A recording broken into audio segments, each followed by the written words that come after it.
এমনিতেই মরিচের দাম অনেক কম, এরপরে আবার দেখেন এখানে একটা কৃষকের স্বপ্ন, এই যে এইরকম সুন্দর সুন্দর গাছগুলা ছিল, এই যে রাতের আধারে কালকে এই কাজটা করছে।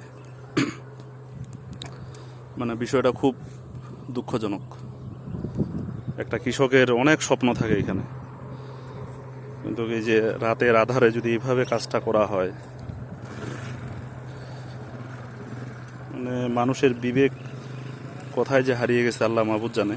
যাই হোক, আমি স্বেচ্ছাগ্রহ থেকে দেখতে আসছি এবং ওনাকে বললাম যে এখানে যে চারা লাগবে এটা আমাদের নার্সারি থেকে, স্বেচ্ছাগ্রহ থেকে ওনাকে মানে উপহার দেওয়া হবে আর কি। এটা এমন নয় যে মানে দেখানো বা এই সেইগুলো না, এতে করে উনি মানে আনন্দ পাবে।